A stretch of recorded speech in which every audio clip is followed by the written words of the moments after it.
resumir muy brevemente lo que dijimos en la clase anterior con el propósito de iniciar nuestra exposición sobre un terreno ya conocido y confirmado.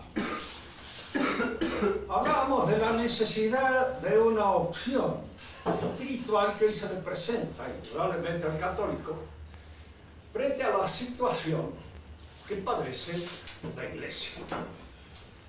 Frente a esta influencia del modernismo en la enseñanza misma de la Iglesia, en los ritos, en la teología, convenía, diríamos, para evitar las imprecisiones que surgen de las fluctuaciones provocadas por el modernismo, afincarse en lo que ha dado resultado con una larga práctica. Volver a los ritos que están hechos y realizados de conformidad con el credo, con lo que es el credo tradicional, y no quedarse en estos ritos que por sus mismas fluctuaciones, por su inseguridad, no ofrecen una enseñanza clara, precisa y acomodada a las exigencias de la verdadera fe. Por eso convenía, frente a estas cosas, obedezco a las autoridades de la Iglesia y entro en las fluctuaciones provocadas por la incidencia en la Iglesia del modernismo, o me afirmo aquello que es seguro, que ha sido transmitido por el magisterio tradicional con perfecta seguridad. Este es, diríamos así, el carácter de la posibilidad de elegir entre una cosa u otra. Decíamos nosotros que la obediencia nos parece una virtud efectiva. Lo es. Pero es una virtud que está supeditada a la prudencia. No es una virtud que sustituya a la prudencia, sino que la completa, la integra, y de alguna manera está subordinado a ella. Se dice que la prudencia es la obediencia honesta a las órdenes del superior en la jurisdicción que le es propia. Para que esta obediencia sea honesta, el superior debe, primero, conservar su jurisdicción, estar en la jurisdicción que le corresponde. Y en segundo lugar, no invadir un terreno que no es el propio e ir más allá de aquella misión que en su jurisdicción le corresponde. Nosotros debemos obediencia al Papa, incluso le debemos reconocimiento y lo reconocemos efectivamente, pero es indudable que no lo podemos seguir en algo que en sí mismo trae como consecuencia casi inevitable la pérdida de la precisión en todos aquellos ritos que transmiten los sacramentos, que son los que configuran la gracia, causa formal de la religión y de la Iglesia. Esto es, en breve síntesis, lo que decíamos en la clase anterior.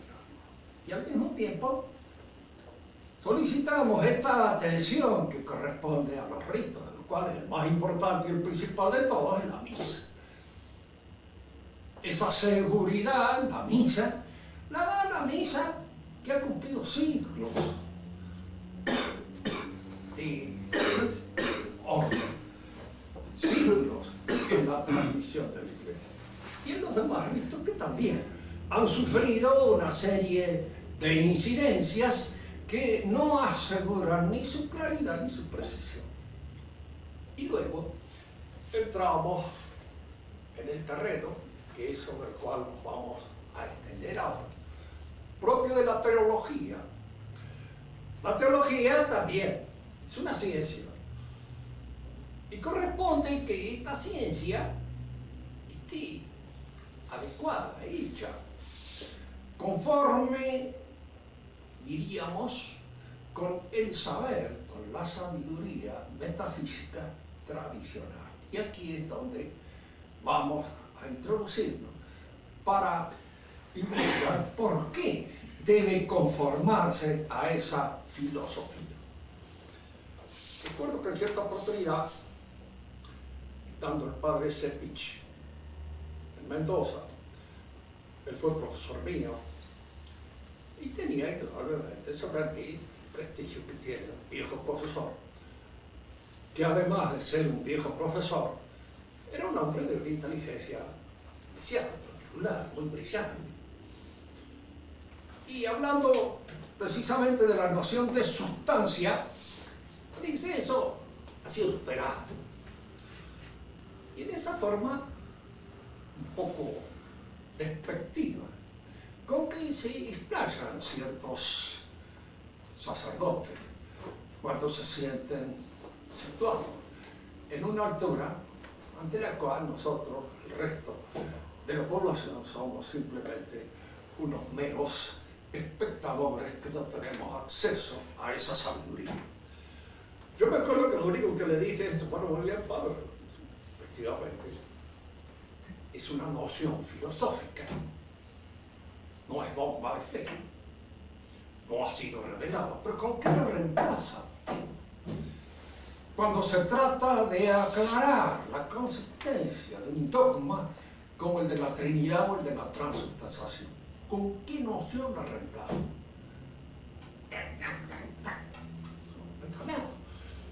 No, absolutamente, ni me dio a entender de que eso podía ser reemplazado con alguna noción que era más adecuada, mejor ubicada en el contexto sapiencial de la teología para reemplazar la noción de sustancia.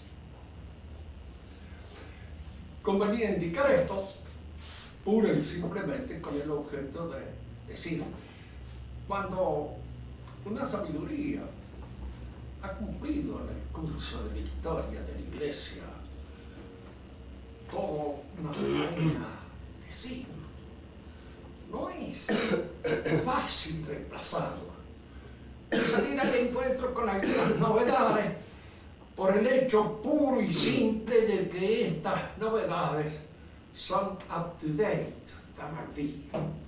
Vienen, diríamos así, de algún modo, del acomodo con el mundo. Vamos a entrar a hablar un poco más de lo que es la teología para acercarnos a estas nociones fundamentales.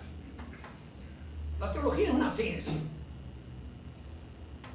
Y la ciencia, nosotros la definiremos de conformidad como lo hacía Santo Tomás, que es propio del sapiens ordenar. Es decir, la ciencia es algo que se refiere fundamentalmente a un orden inteligible. Orden que puede estar dado en la realidad, u orden que el hombre constituye, realiza en algunos aspectos de esa variada y compleja realidad. Cuando el orden es descubierto en la realidad, en la naturaleza de las cosas, se dice que la ciencia es especulativa o teórica. Los griegos usaron el término teórico para indicar este tipo de ciencia, este tipo de saber, en que la estructura inteligible era descubierto en la realidad de las cosas. Así, por ejemplo, cómo circula la sangre en el cuerpo humano es, y lo hace de conformidad con un orden que está impuesto en la naturaleza. La ciencia que estudia entonces la circulación de la sangre es una ciencia teórica, o es una ciencia especulativa. Es decir, que el término teórico en griego tiene una raíz muy significativa que es teo. Significa algo que ha sido hecho por Dios, por los dioses, por los que presiden el orden mismo del universo. Es un orden que el hombre descubre en la realidad y que lo descubre como procediendo. Este orden de la divinidad misma, de Dios. Esto es fundamental. Existen otros órdenes que el hombre realiza por sí mismo. Supongamos el orden de nuestra conducta práctica, que debe ser realizado y que constituye precisamente eso que los marxistas han impuesto en la moda de todo el mundo, la praxis. La praxis es el ordenamiento de los actos libres, con el propósito de alcanzar una finalidad, un determinado objetivo. Para alcanzar una finalidad o un determinado objetivo, el hombre tiene que dominarse.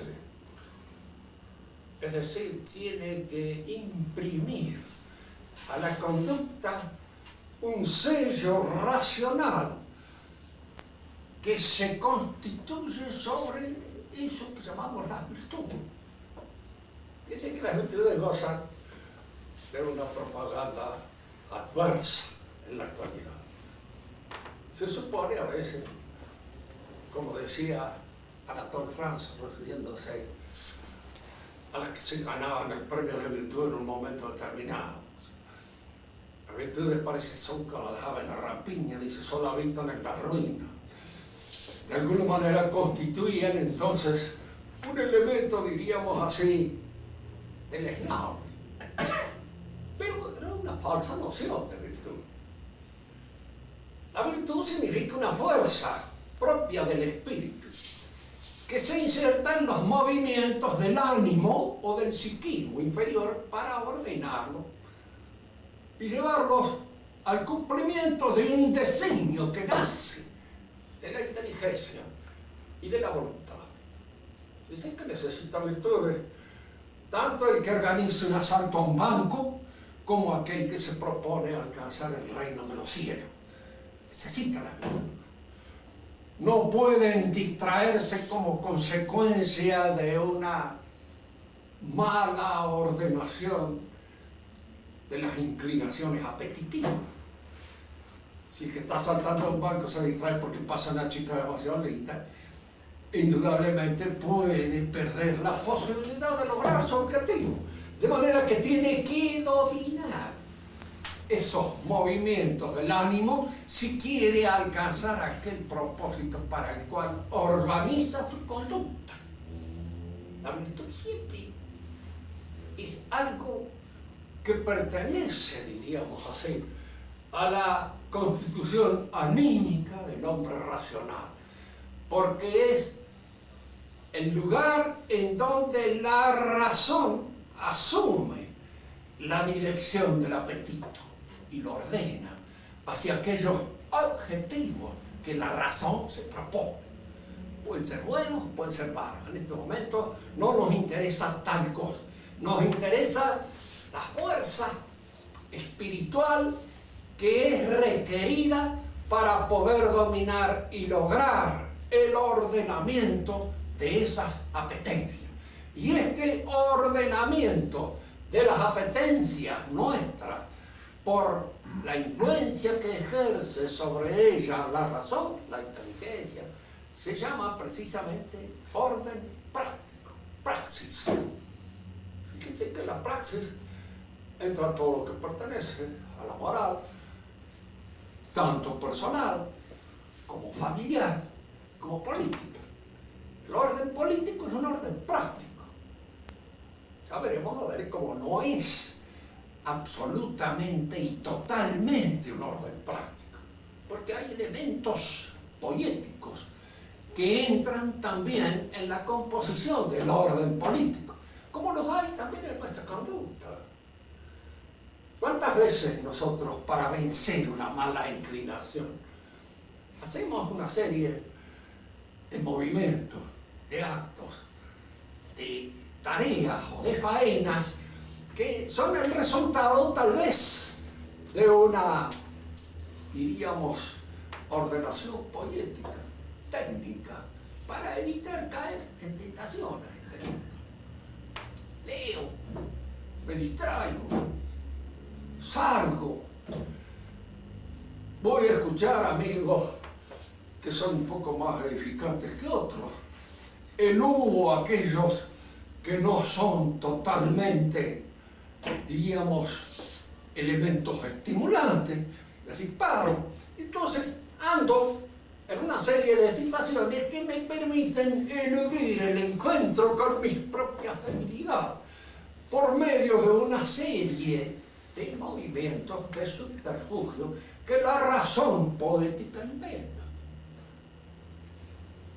El orden práctico es asistido, sí, por lo que podríamos llamar las técnicas o los órdenes poéticos. Y aquí es donde entramos en estas otras ciencias que se llaman poéticas en griego. No hay traducción.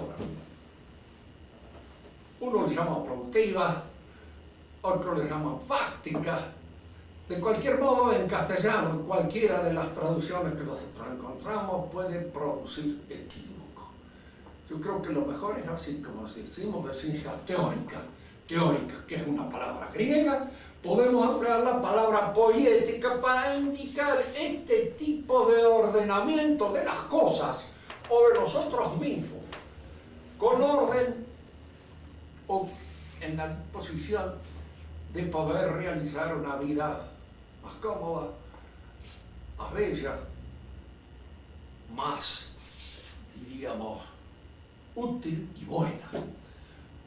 La poiesis abarca muchísimos aspectos de nuestra realidad, porque es tan poético una chacra como es poético un poema, o como es poético la organización de una empresa, o como es poético la construcción de un edificio. Todo eso entra dentro de la poiesis, dentro de esta estructuración de realidades hechas de conformidad con un orden que el hombre primero concibe, elucubra, ordena en su mente y luego lo realiza en la práctica, de manera concreta.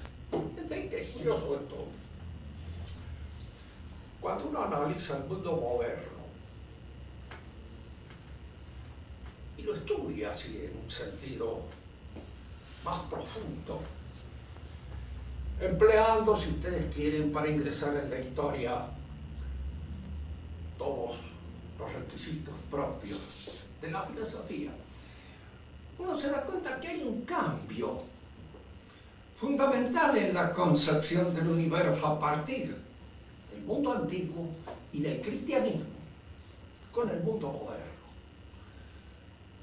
Para el cristiano había un mundo que estaba hecho por Dios, en el cual el hombre ingresaba.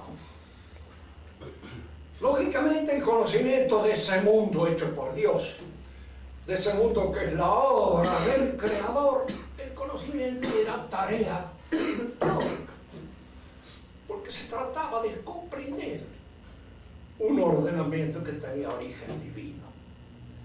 El hombre moderno es fundamentalmente demiúrgico, es decir, es fundamentalmente un hombre que concibe la realidad como poiesis, no como teoría. El mundo es lo que el hombre hace, lo que el hombre organiza, lo que el hombre construye, sea en la interioridad del conocimiento, adjudicándole la inteligibilidad, la razón, que no depende ya de Dios, sino del hombre mismo, que la pone en el acto de conocer. O sea, porque toda la faena de su actividad en el mundo se le presenta como una obra de transformación de la realidad y por ende al mismo tiempo de transformación del hombre mismo. Importa destacar esto porque la configuración de esta manera de pensar que se inicia en el pensamiento burgués adquiere su total realización, su compresión en el pensamiento de Carlos Marx.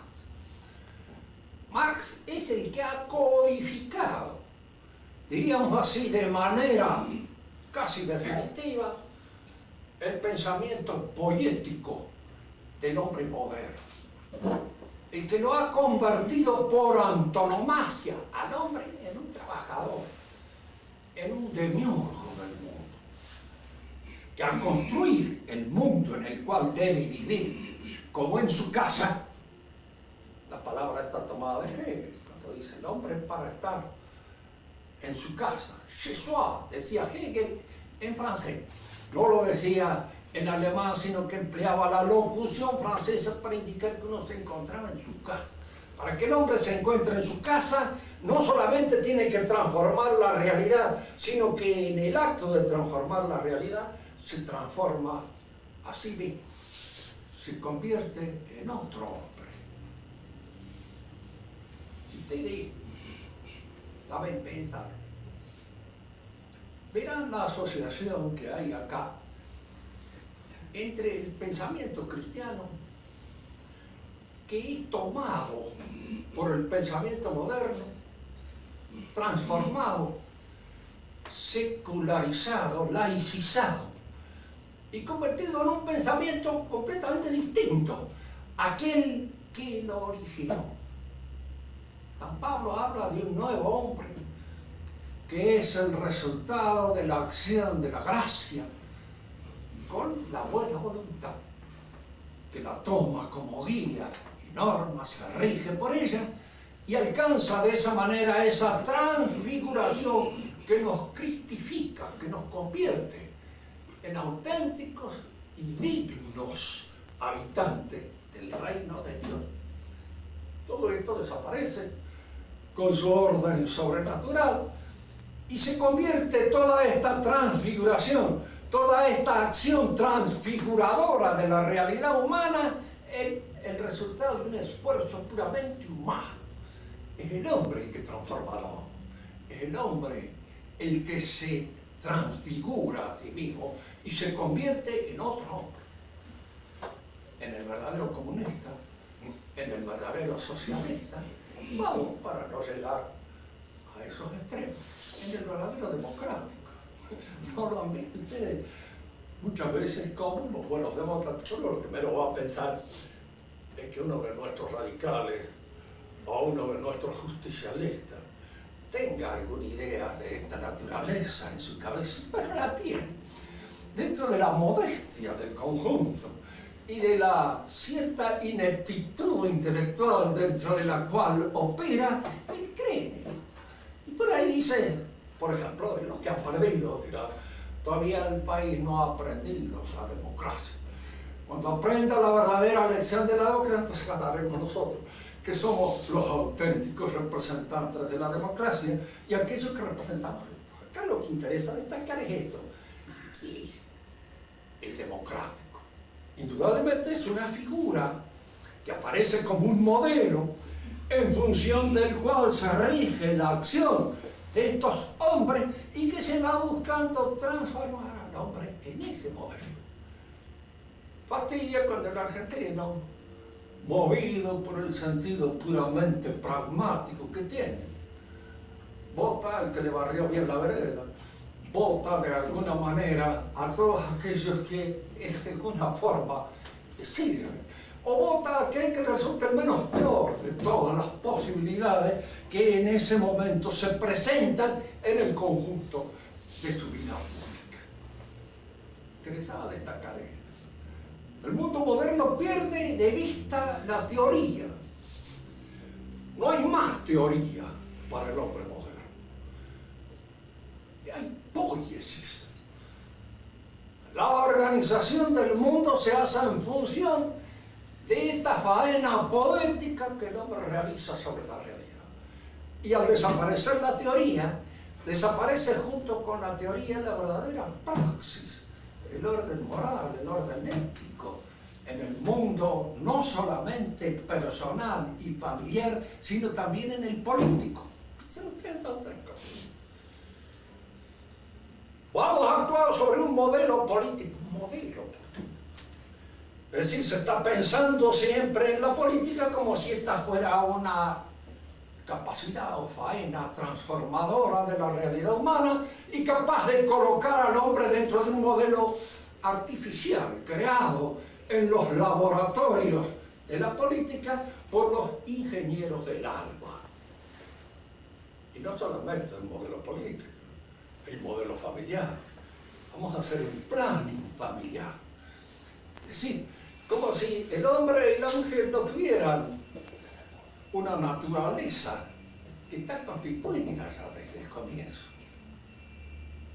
Que es faena propia de la teoría el conocerlo, para luego poder organizar prácticamente la adecuación de la conducta de un hombre y de una mujer, que tienen que ordenarse mutuamente según las disposiciones que pertenecen a su naturaleza desde siempre, porque está hecha por Dios. Se le hace creer a la mujer que es un hombre frustrado, que en cierto modo todas sus condiciones son las mismas exactamente que las del hombre. Mire que sería el colmo de las desgracias para nosotros, que todavía tenemos un reflejo de hombría, el encontrar con que las mujeres son iguales a nosotros. Sería una desdicha. Porque indudablemente, claro, no podríamos acomodar, casarnos con un hombre debe ser el colmo de las desdichas para uno. Precisamente en esta disparidad es donde están los elementos teóricos que pueden ser recogidos por el pensamiento para organizar la praxis, la vida práctica propia de la acción familiar, o los planes familiares que obedecen a una especie de ficción pura y exclusivamente artificial.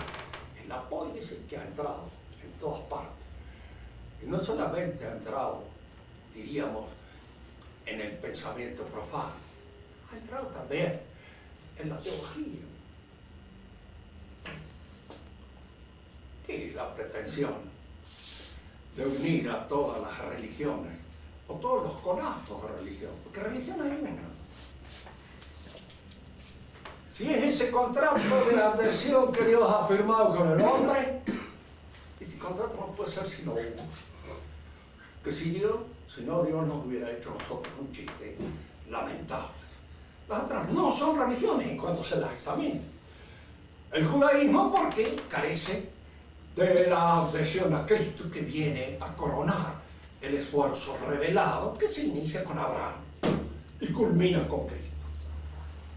El mahometanismo porque es un retorno vindicativo y rencoroso a un judaísmo simplificado. Y no es otra cosa. Basta examinarlo, verlo. Y las religiones paganas, que son una mezcla de la religión primitiva, con ciertas incidencias a veces diabólicas claramente denotadas dentro de ella, y que no constituyen todavía el acervo auténtico de la religión. Entonces, la pretensión de un ecumenicismo sincrético es simplemente una pretensión poética, que entra ahora, diríamos así, en la concepción de la teología y la deforma totalmente. Porque le quita su constitución cabal y terminada.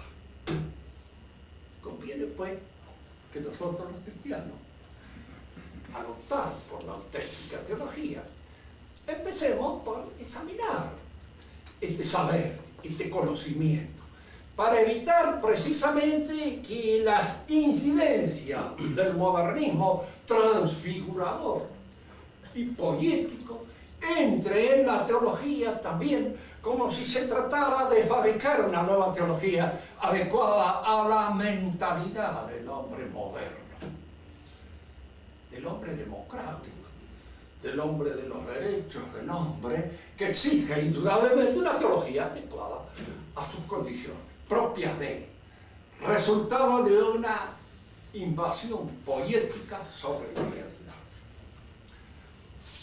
Decíamos en el principio de que las ciencias pueden ser teóricas, prácticas, poéticas, lógicas, cuando se trata del orden que establecemos en nuestros conceptos. Para que son los juicios, los raciocinios, las argumentaciones.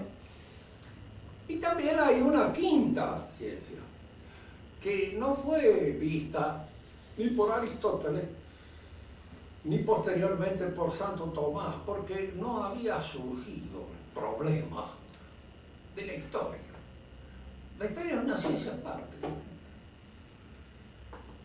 Por lo que alcanzo a ver, y acá no me voy a extender mucho sobre el asunto, pues si alguna vez queda la inquietud, les pido que me pregunten más adelante si podemos extendernos más. Por lo que alcanzo a ver, la historia no es especulativo-teórica. Porque el orden histórico no es un orden que yo puedo descubrir en la realidad. Aristóteles la consideraba directamente poética, porque al orden yo tengo que hacerlo. Pero aquí es donde conviene establecer una pequeña distinción, que la voy a dedicar a mi amigo José Fernando Comadra, que es arquitecto. Es muy distinto crear un templo de conformidad con la forma en cómo el artista lo concibe, que recrear un templo que ha existido, que se ha derrumbado, pero sobre los datos que podamos recibir del cual yo puedo realizarlo otra vez de nuevo, como se reconstruyó el Partenón o algún otro templo antiguo. No es igual. En el primero, yo actúo con toda la libertad de la poiesis. En el segundo, actúo yo de una manera que está supeditada a una serie de conocimientos anteriores que me obligan a proceder de conformidad con ellos para que esta creación no resulte una cosa que no tiene nada que ver con aquello que fue. Es decir, hay en el conocimiento histórico un aspecto que me está impuesto por los hechos que sucedieron y a los cuales yo conozco, pero indirectamente a través de la documentación. Y luego hay una recreación de una situación histórica que yo realizo de una manera poética, sí, imaginativa también. No olvidemos nunca que en los buenos historiadores la parte imaginativa es fundamental. No se vuelve a recrear lo que sucedió pasó y no vuelve más. Pero lo que yo recreo en función de aquello que conozco es algo para que aquel que me lea, de alguna manera, también, a su vez, recree esa misma situación que yo le ofrezco. Pero esto es, en parte, poético y en parte, diríamos, fundado en conocimientos que me permiten obrar no con la absoluta libertad del poeta, sino con una libertad limitada por los conocimientos anteriores. ¿De qué modo? Entremos en lo que nos interesa. La teología se dice que es un conocimiento teórico, fundamentalmente, pero también al mismo tiempo práctico. Tratemos de ver por qué puede un conocimiento ser teórico y al mismo tiempo práctico. Veamos un ejemplo tradicional. Hay en Isaías una especie de proverbio que dice lo siguiente: sus iniquidades le impidieron ver la verdad de lo revelado. Es decir, que hay ciertas verdades, y no solamente en el orden de la teología, sino también en el orden de nuestra vida común, que no lo podemos ver si no tenemos virtudes adecuadas que permiten la diafanidad del ojo. Diríamos que hay ciertos elementos pasionales que impiden observar algunas realidades, impiden verlas, impiden observarlas tal como se presentan. Para poder verlas tal como ellas son, tenemos que ordenar nuestras apetencias de modo tal que nos permitan una claridad en la observación que sin ese ordenamiento no lo tenemos. A veces vemos las cosas, pero las vemos de conformidad con los elementos pasionales que nos indican tales o cuales detalles de esa realidad.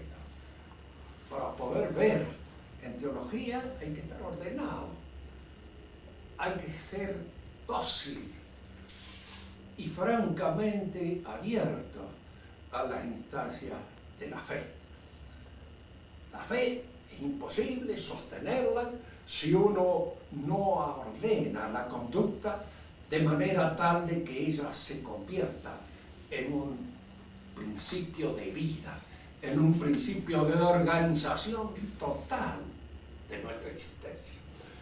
Por eso se dice que este conocimiento es teórico, porque pertenece a un orden que yo no he inventado, que el hombre no realiza, que está propuesto por Dios, y al mismo tiempo es práctico, porque para vislumbrar ese orden, para poder observarlo, para poder conocerlo, yo necesito estar en una situación de gracia, de adecuación.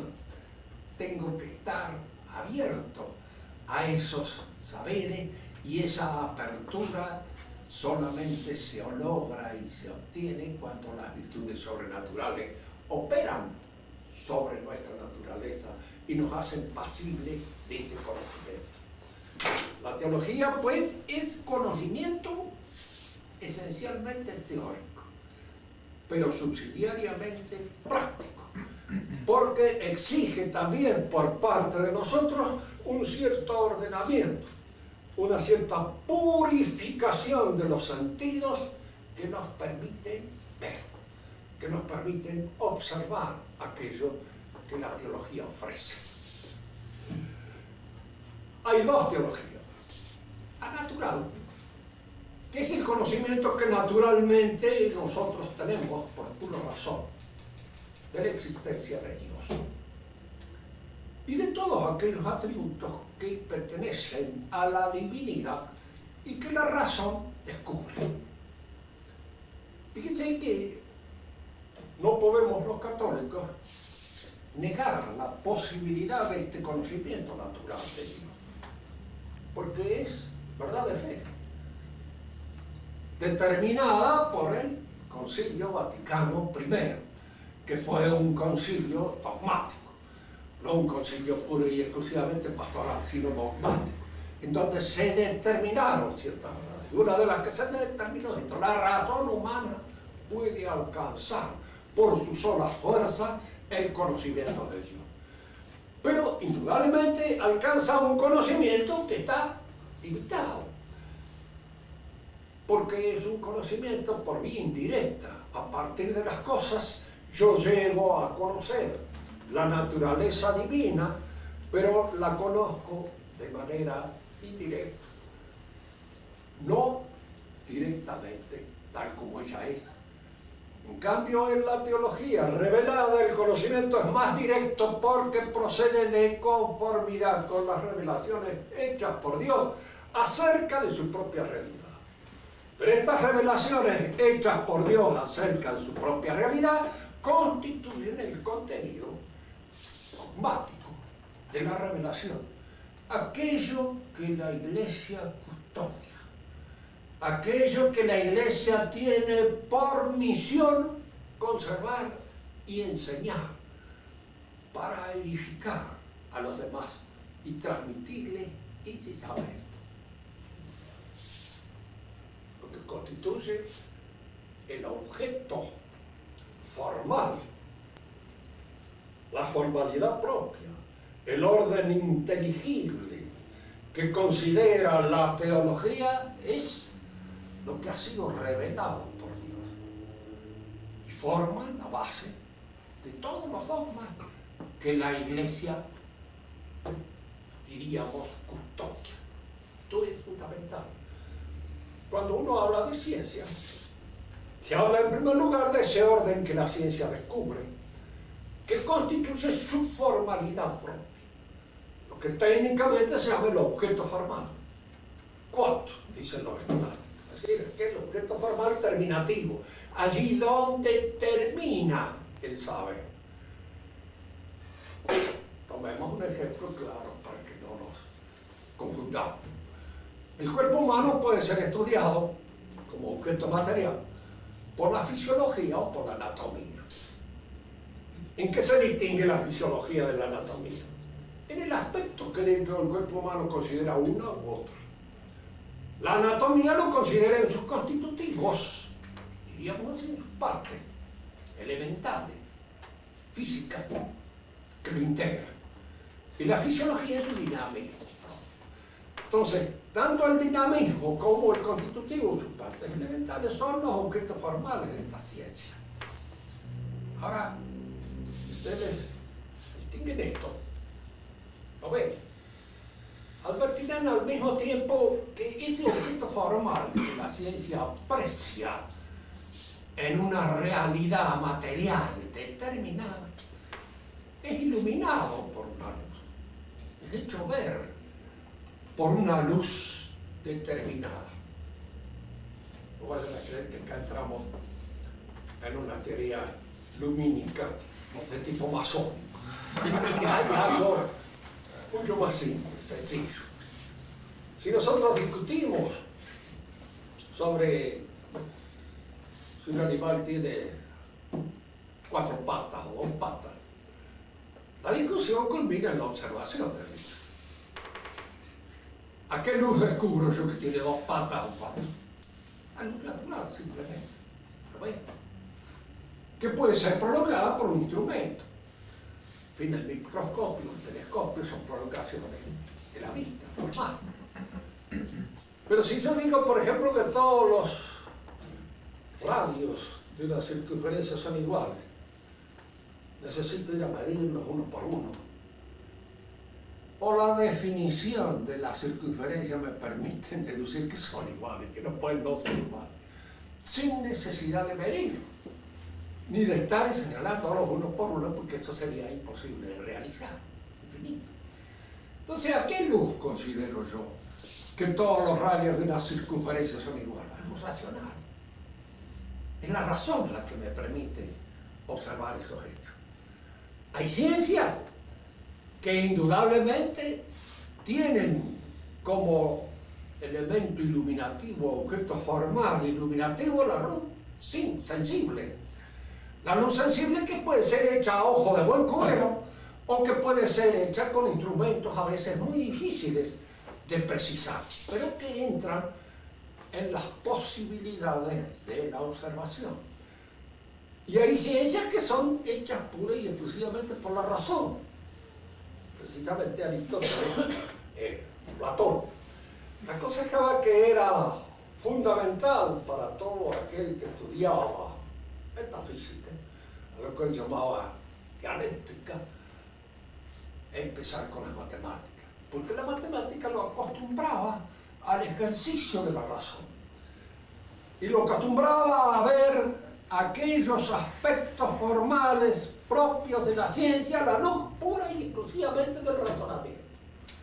Y como la dialéctica iba a tener que manejarse con la luz pura y exclusivamente del razonamiento, convenía que el razonamiento se ejercitara previamente en la matemática. Fíjense que hay cosas que conviene aclararlas para terminar la charla de hoy. Generalmente, cuando una ciencia entra como elemento rectrix en la composición posterior de la filosofía, suele hacerlo caer en ciertas simplificaciones propias de esa ciencia. Nadie duda de la capacidad de los ingleses para la observación y para haber formalizado la ciencia en general de la observación. Pero cuando han entrado en el terreno de la metafísica, han llevado a la metafísica estas propias formas de concebir que son las de la observación sensible.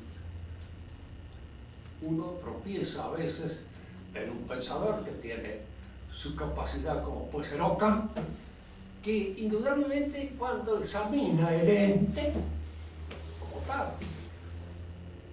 no puede de ninguna manera perder de vista al ente como cosa física, como realidad física determinada, y no entra en las dificultades de un análisis, de una distinción en la estructura del ente que le permitiría haber alcanzado un grado de desarrollo más completo en sus conocimientos de la ontología o de la metafísica.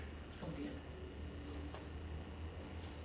Y la pregunta que nosotros nos hacemos ahora, y es importante que se tenga todo esto cuando uno entra en el terreno de la teología. Importante, fíjense que muchas veces uno saca verdades teológicas a partir de ciertas verdades universales, de ciertas premisas de tipo metafísico o de tipo simplemente del conocimiento común, vulgar. Todo hombre es mortal. Cristo era hombre, luego Cristo es mortal. Y es cierto, era mortal, murió bajo el poder de Poncio Pilato. Yo tengo una verdad teológica a partir de una verdad universal de carácter antropológico o filosófico, si ustedes quieren, como quieran llamarlo. Puedo al revés partir de una verdad teológica. El hombre está hecho a imagen y semejanza de Dios, y llegar a la conclusión mormónica de que Dios es un hombre. Y que sí, los mormones consideran que Dios es un hombre, y que está precisamente no sé en qué planeta, momentáneamente, porque a veces cambian de planeta según las informaciones nuevas que pueden haber recibido. Pero es un hombre que vive en un planeta determinado, un hombre, por supuesto, todopoderoso, etcétera, etcétera, pero un hombre, porque toman la semejanza como un elemento de semejanza física. Es decir, carecen de educación y de formación metafísica, que es lo que les permitiría comprender que la semejanza con la realidad divina no puede ser de ninguna manera física, sino metafísica, sino precisamente a través de la inteligencia y de la voluntad. Este tipo de conclusiones a veces se hacen, por ejemplo, para los musulmanes. La omnipotencia divina es tal que puede hacer que un pecado no sea pecado, o que un círculo cuadrado exista. Cosa, diríamos, que entre nosotros, los católicos, con todo el amor y el conocimiento que sentimos por la omnipotencia divina, sabemos que no, eso no puede ser. ¿Por qué? Porque la omnipotencia divina es una omnipotencia inteligente, no imbécil, no estúpida. Es una omnipotencia en donde precisamente el elemento del querer, la voluntad, está iluminado por la inteligencia, que no falla. Y entonces no puede querer absolutamente ninguna cosa que no sea profunda y hondamente inteligente. No puede darse, porque no puede haber en su propia naturaleza esa contradicción entre la voluntad y la inteligencia, que nosotros la hemos heredado en alguna medida cuando se dice que somos hechos imagen y semejanza de Dios. Es importante entonces concebir o tener en cuenta cuál puede ser la filosofía que nos permita introducirnos en el conocimiento teológico con ciertas posibilidades de aclarar el contenido de los misterios. La Iglesia siempre tuvo al doctor Angélico como doctor común de la Iglesia, Santo Tomás, que de alguna manera es el que reivindicó el pensamiento realista de Aristóteles y lo llevó a su punto culminante. Podemos reemplazarla por otra.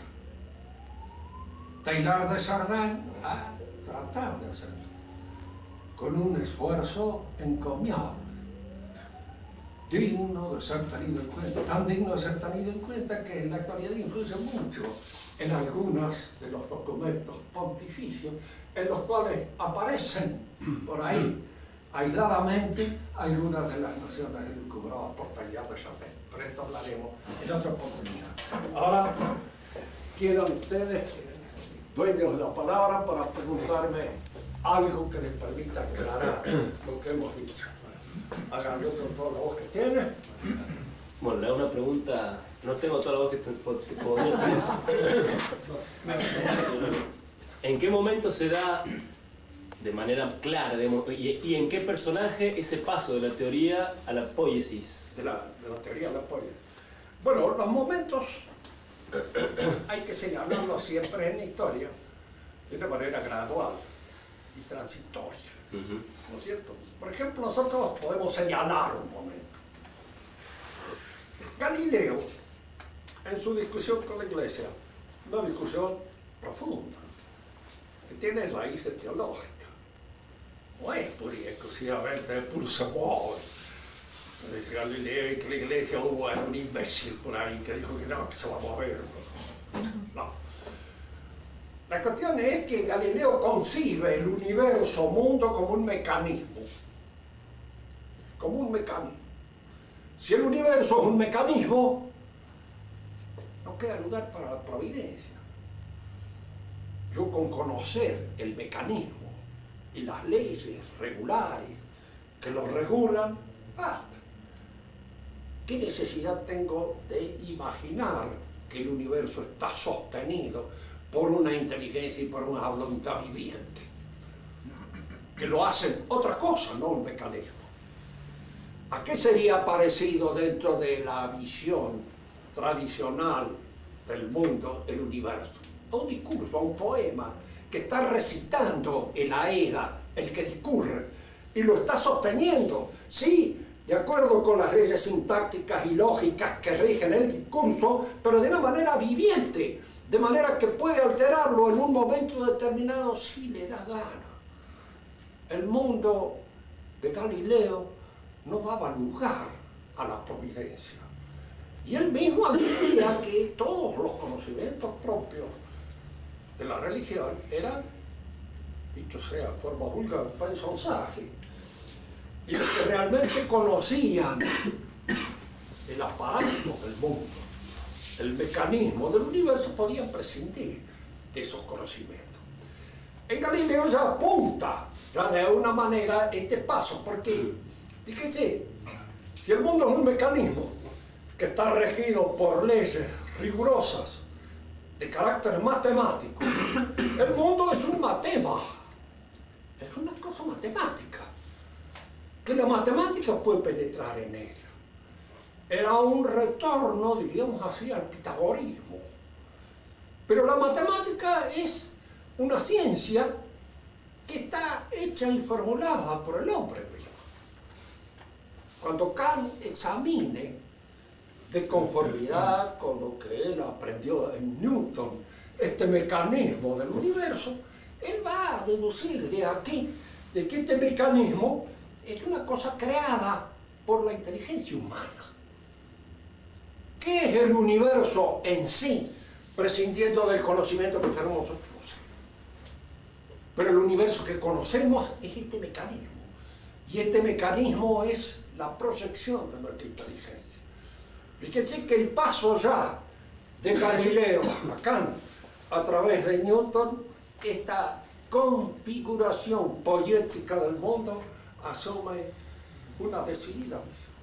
Tenía que venir Marx y decir, sí, entonces, si efectivamente nosotros somos capaces de configurar la realidad y de hacerla a nuestra imagen y semejanza, y crear en la realidad nuestra morada, y crearnos a nosotros mismos, porque toda la realidad es plástica, como una materia.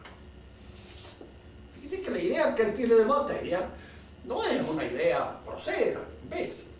Materia es lo transformable. Y de acuerdo con la visión que tiene, lo transformable es todo. Porque todo puede ser transformado por la voluntad humana. Por eso todo es materia. Y en alguna manera esto coincide con el pensamiento clásico. Porque para Aristóteles, la inteligencia humana también es materia en alguna manera. Es materia incuá de una información determinada. Ahora, Marx lleva esto a una proyección mucho más universal y al mismo tiempo menos distinguida, menos sutilmente conocida, ¿no? En Aristóteles la idea de materia es compleja, pero está muy bien distinguida en los distintos aspectos en que la materia se presenta. Y el mar no, el mar, toda la realidad es materia. Y es materia porque toda la realidad es transformable. Y es el resultado, digamos así, de la actividad biológica del hombre.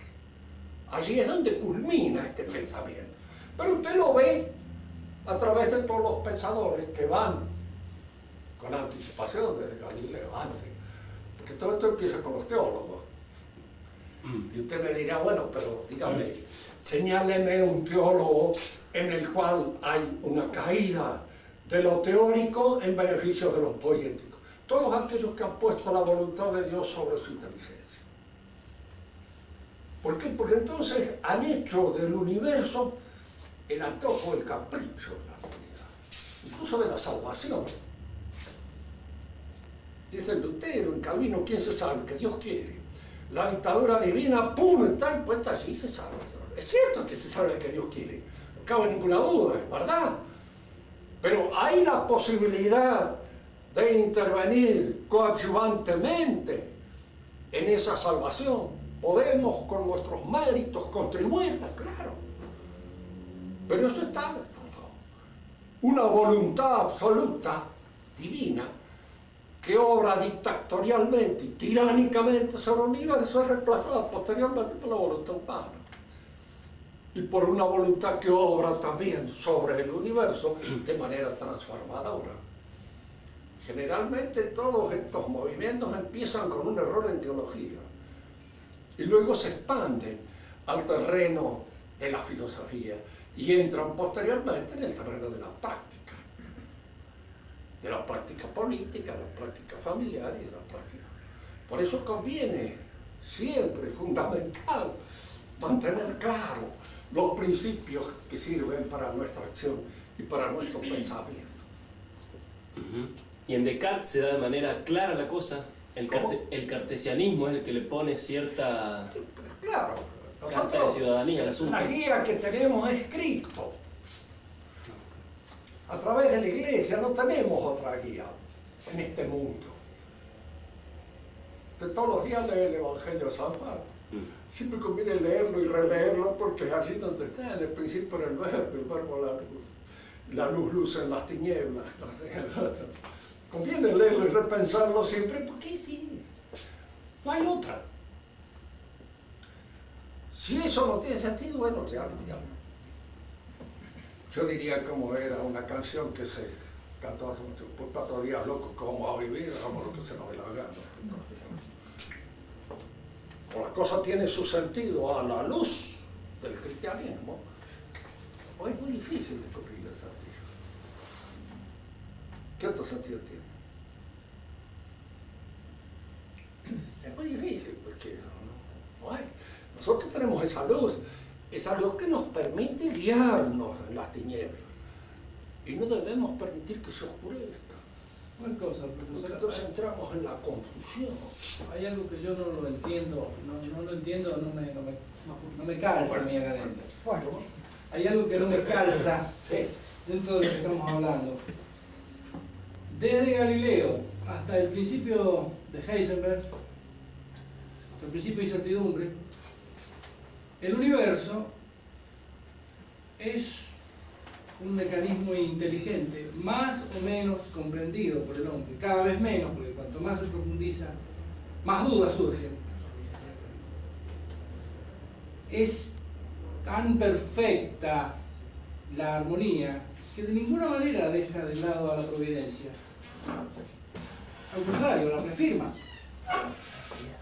Dice esto. Acá estamos razonando, ¿no es cierto? Y en el razonamiento conviene ser consecuente.